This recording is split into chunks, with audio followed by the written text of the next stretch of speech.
Hello, नमस्ते YouTube family. आप सभी कैसे हैं? आई होप आप लोग सभी बहुत ज़्यादा अच्छे होंगे। मैं भी बहुत ठीक हूँ। ठीक है, तो बिना इधर उधर की बातें करते हुए हम लोग वीडियो स्टार्ट करते हैं। आज हम लोग बात करने वाले हैं नैनोप्लास्टिया हेयर ट्रीटमेंट के बारे में। ठीक है, उसके बारे में बताने वाली हूँ आप लोग को कि ये हमें करवाना चाहिए या नहीं करवाना चाहिए, इसके क्या रिजल्ट्स है, क्या बेनिफिट्स है या इसका नुकसान है हमारे बालों को लेकर। क्योंकि हमारे बाल हम सभी को प्रिय होते हैं बहुत ज़्यादा ही। आप सबको पता है कि हमारे बाल, हम बालों से रिस्क नहीं ले सकते बिल्कुल भी। तो मैं आप लोग को ये बताऊंगी कि ये हमें करवाना चाहिए या नहीं करवाना चाहिए। तो आप लोग वीडियो पूरी देखना ताकि आप लोग को पता चले कि हमें ये सच में करवाना है तो कैसे करवाना है, कहाँ करवाना है, कहाँ नहीं करवाना चाहिए। सबसे पहले हम लोग बात करेंगे हेयर फॉल के बारे में, क्योंकि आजकल बहुत ही ज़्यादा सभी लोग को हेयर फॉल हो रहा है। जेंट्स हो, लेडीज़ हो, चाहे कोई भी हो, हर किसी को बहुत ही ज़्यादा हेयर फॉल हो रहा है। हेयर फॉल प्लस में डैंड्रफ, और जैसे बालों का बीच बीच में से टूटना, जैसे ये पूरे जड़ से नहीं टूटते, बीच बीच से टूट जाते हैं बाल। तो उन सब के बारे में मैं बताने वाली हूँ आज कि किस कारण से टूटते हैं और हमें क्या उपाय करना है उसका। ठीक है, सबसे पहले कारण जान लेते हैं इनका टूटने का। क्योंकि है ना, हम लोग क्या है, हेयर वॉश समय पे नहीं कर पाते। पहली बात तो हेयर वॉश हमें समय पे करना चाहिए। समय पे जैसे हमें ना वीक में कम से कम है ना टू टाइम हेयर वॉश करना ही चाहिए। और हेयर वॉश के साथ साथ हमें कंडीशनर ज़रूर ही अप्लाई करना चाहिए। सबसे इम्पोर्टेंट बात है कि शैम्पू करने के बाद में कंडीशनर हमेशा लगाना चाहिए। ठीक है, कंडीशनर के अलावा अगर आप सीरम लगाते हैं तो और भी ज़्यादा अच्छा है। थोड़े बहुत गीले बाल हो उसी में हमें सीरम अप्लाई कर लेना चाहिए, हल्के हल्के हाथों से। जड़ में नहीं, रूट्स में नहीं लगाना है। ना कंडीशनर ना सीरम, रूट्स में तो हरगिज़ नहीं लगाना, क्योंकि रूट्स के लिए नहीं होते, हमें सिर्फ हेयर को ना स्मूथ सिल्की बनाने होते हैं। सबसे मेन कारण होता है इनका झड़ने का, समय पर बाल नहीं धोना। सेकंड टाइम कि हमारे बाल जो है रफ़ हो जाते हैं बहुत ज़्यादा समय पर नहीं धोने के कारण, ऑयल इनको ना केयर नहीं कर, ऑयल नहीं लगाने के कारण। तो ये रफ़ हो जाते हैं ना, तो रफ़ होने के बाद में बहुत ज़्यादा उलझ जाते हैं और हम लोग बाल बनाते हैं, चाहे मोटे वाले कंघी से बनाए चाहे छोटे वाले कंघी से बनाए, बारीक वाली से टूटेंगे ही टूटेंगे। चाहे जितनी खींचोगे बाल को उतने टूटेंगे वो। तो ना आप लोग को ना बालों को तो पहले ना स्मूथ करना है, एकदम सिल्की जैसे ये है, इस तरह से सिल्की होने चाहिए बाल। तो आप लोग कंडीशनर अप्लाई करो ज़रूर, उससे बहुत ज़्यादा फ़र्क पता चलेगा आप लोगों को। मतलब शुरू में 1 वीक तो लगाओगे, 2-3 वीक में आपको पता चल जाएगा कि बाल कैसे हो रहे कैसे नहीं हो रहे। बाल जब आपके स्मूथ हो जाएंगे, सिल्की हो जाएंगे कंडीशनर करने के बाद में और सीरम अप्लाई करने के बाद में, तो ऑटोमेटिकली आप देखोगे ना कि आपके बालों में है ना कंघी फंसेंगे ही नहीं बिल्कुल भी।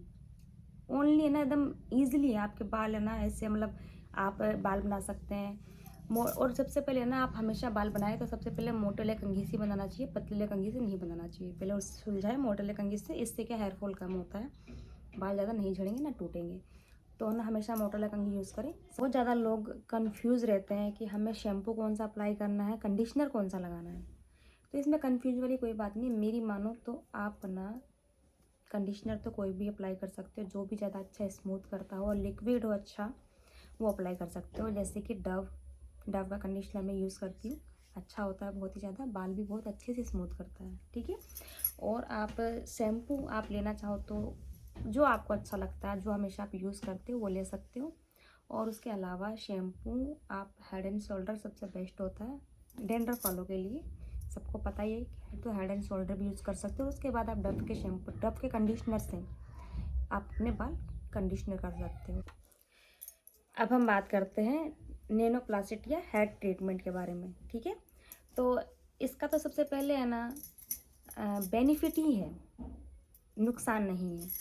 ठीक है, नैनोप्लास्टिक आप करवा सकते हो अपने बालों पे, एकदम है ना ओरिजिनल है और बालों को बहुत ही स्मूथ सिल्की बहुत अच्छा बना देता है। नैनोप्लास्टिक सबसे पहले 2 प्रकार के होते हैं। एक तो आप परमानेंट स्ट्रिट करने वाला, तो ये परमानेंट नहीं होते हैं, मतलब जैसे इनकी वैलिडिटी होती है, जैसे 6 मंथ, 1 ईयर, 2 ईयर, 5 ईयर, इसके अकॉर्डिंग ही होता है वो।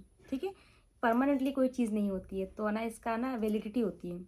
जैसे आप मोस्टली है ना 1 ईयर का करवा सकते हो, करवाना चाहो तो आप। ठीक है, इससे ना बाल सही होंगे, आपके बालों में ना बाउंसिंग आएगी, शाइनिंग आएगी, और ना बाल ऐसे लगेंगे भारी भारी से लगेंगे, हाँ बाल है। जैसे हल्के हो जाते हैं ना, जैसे उड़ते रहते हैं बाल हमेशा हवा में, अजीब से रफ़ हो जाते हैं। रफ़ बालों को भी रिपेयर करने के लिए बहुत ज़्यादा अच्छा होता है ये, ठीक है।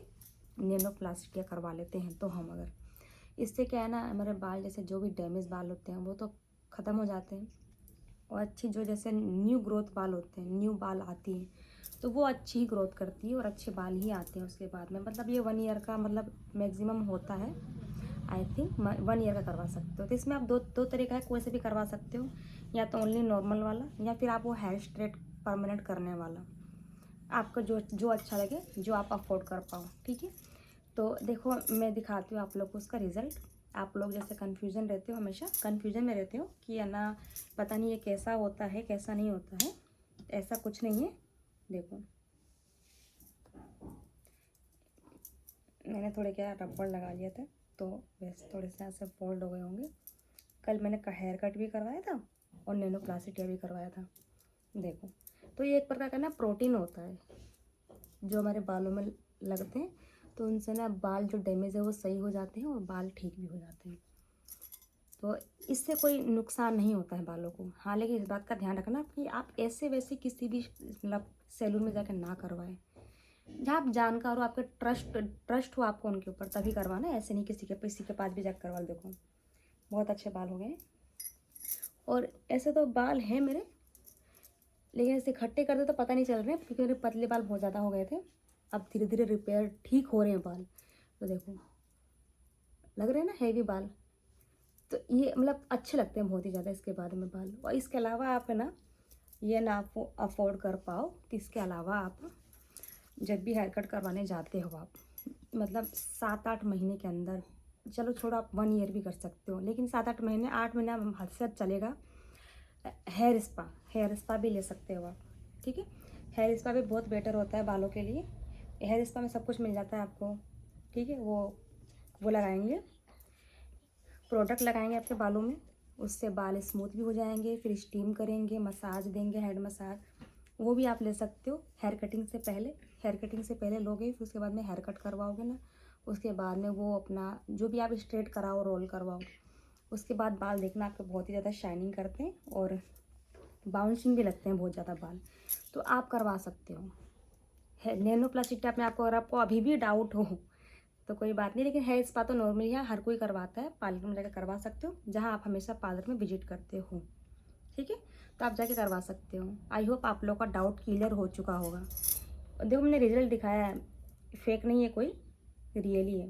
देखो आगे का मैंने थोड़े बहुत बाल कटवाए हैं अब की बार, वरना मैं हमेशा लॉन्ग ही रखती हूँ।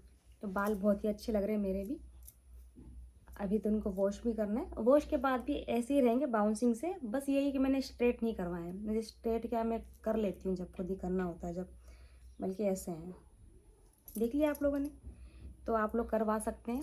मन में कोई कन्फ्यूजन मत रखिए, लेकिन ट्रस्ट वाले सैलून से ही करवाइएगा। मैं ये बार बार कह रही हूँ, ऐसे ही किसी से भी मत करवा लेना।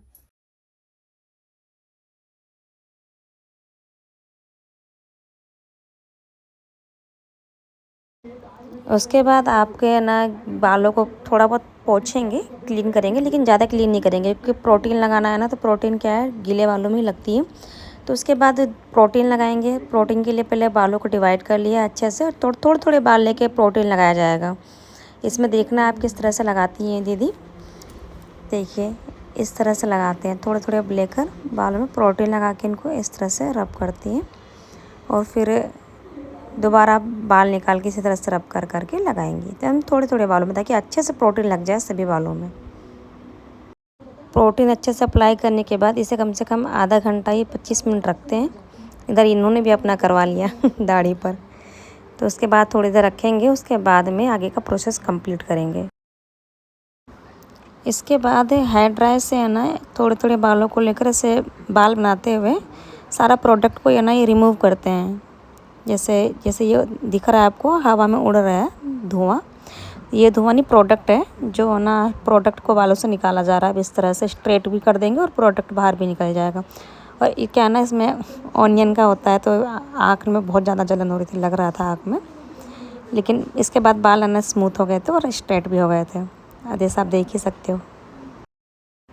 तो देख सकते हैं आप, इस तरह से स्ट्रेट हो जाएंगे बाल, और एक एक बाल अलग अलग दिखाई दे रहे हैं। पर दिख रहा है आपको, पता चल रहा होगा, एक एक बाल खुल के बाहर निकल रहे हैं, उसमें गिन भी सकते हैं, इस तरह से बाल खिल जाते हैं।